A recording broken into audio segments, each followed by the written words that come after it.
there's a silence that doesn't come from peace.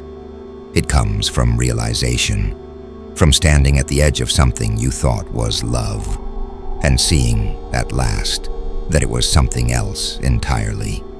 Something hungrier, something colder, something programmed. Have you ever looked back on someone you loved so deeply, so entirely, and wondered, what was I thinking? Not out of shame, but out of clarity, as if waking from a dream that wasn't really yours, because according to Schopenhauer, that's exactly what falling in love is, a dream. Not yours, not conscious, but biologically mandated. A trick played by nature to continue itself. Not your story, but the species' story, written in your blood, not your heart. He believed love is not a miracle, but a trap. And until we see it for what it is, we will continue walking into it again and again, hoping for salvation, only to find surrender. But what if you could escape it? What if you could love without losing yourself? Let's go deeper. Tell me if this sounds familiar. You meet someone. They feel electric, like gravity wrapped in skin. You smile more. You check your phone more. You begin to adjust. How you talk, how you laugh, how you dress. And soon, you're not just loving them, you're morphing for them. You start disappearing in the name of closeness. And even when it begins to hurt, when they forget to call, or love you only in fragments, you tell yourself it's normal. You hold on tighter. Why? Because we were taught that real love requires sacrifice. That love should be hard, chaotic, all-consuming. That it should test us, break us, define us. But what if that definition is a prison? What if the love you've been chasing your whole life was never actually about you? What if the butterflies in your stomach are just alarms, flashing signs of unconscious attraction, ancestral chemistry, and unmet childhood needs? We've confused need for love. We've glamorized longing, and we've labeled addiction as devotion. No wonder it hurts. Schopenhauer didn't believe in the fairy tales. He didn't worship romantic love. He dismantled it, piece by painful piece. In his seminal work, The World as Will and Representation, Schopenhauer writes that behind every human action is something deeper. The will to life. A blind, striving, irrational force that doesn't care about your happiness. It only cares about survival, continuation, reproduction, and love. Especially romantic, obsessive love is simply the will's most beautiful disguise.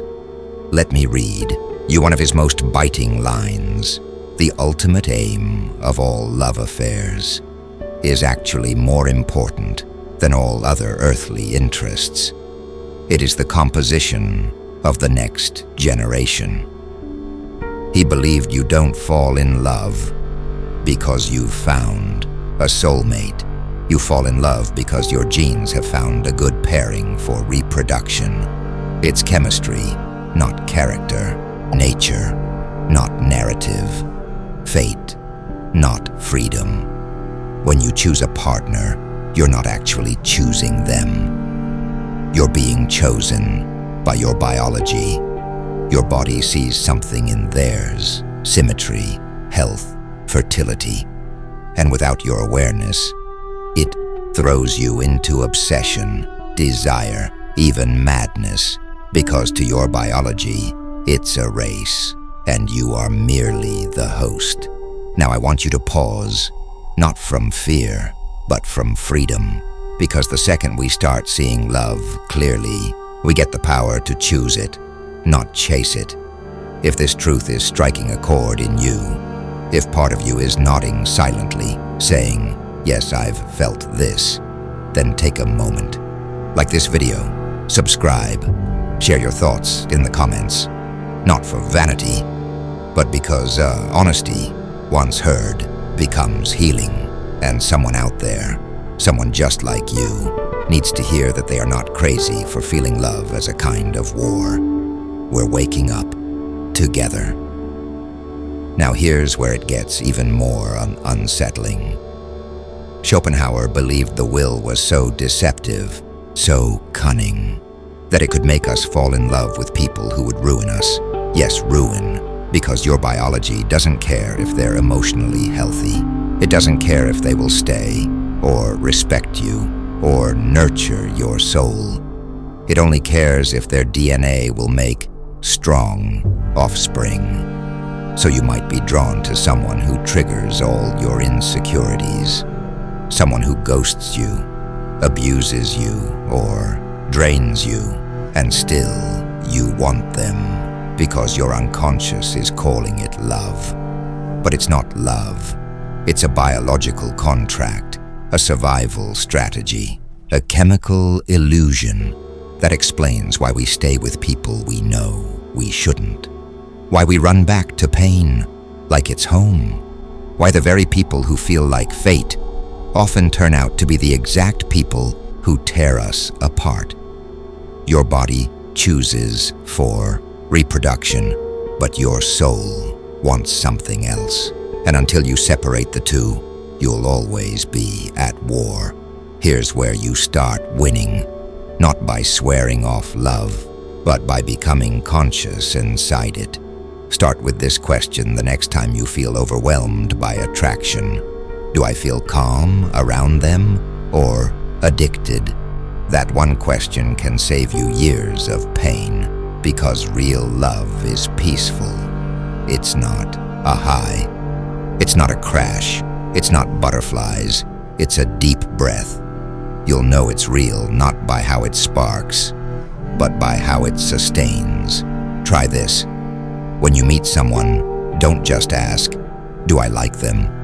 Ask, "Who am I when I'm with them?" Are you shrinking to be liked?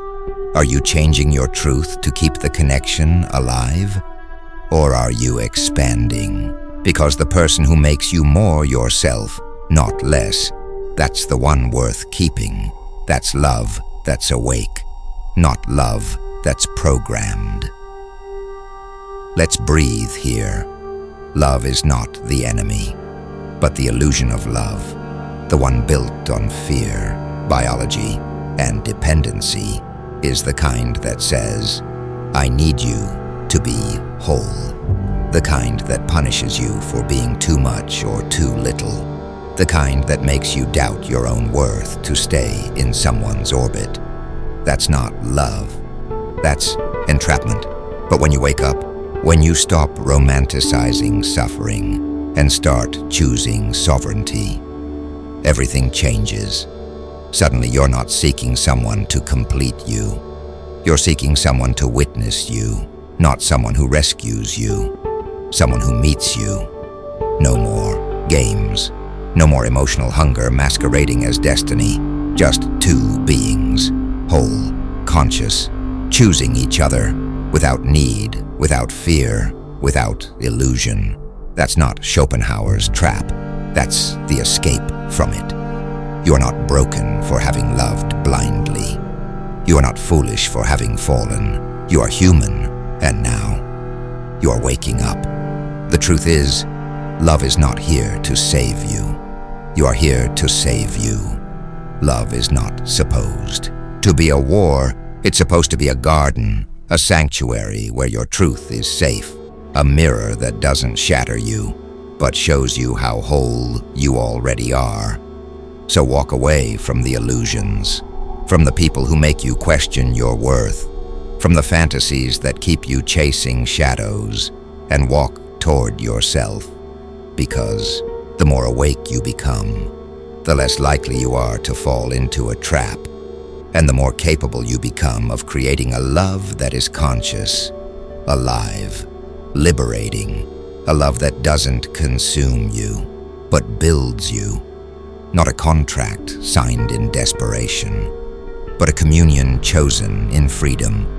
That's not biology. That's evolution. That's not the will to life. That's the will to truth. If this message reached you, if it stirred something ancient and honest inside you, then stay close. Subscribe to this channel, like this video, share your truth in the comments. Let your story be heard, not just by others, but by you. Because the most powerful thing you can do in a world built on illusion is to tell the truth and live it. We're not here to be trapped. We're here to remember who we are. So stay sovereign, stay awake, and never ever forget, you are not here to beg for love. You are here to become it.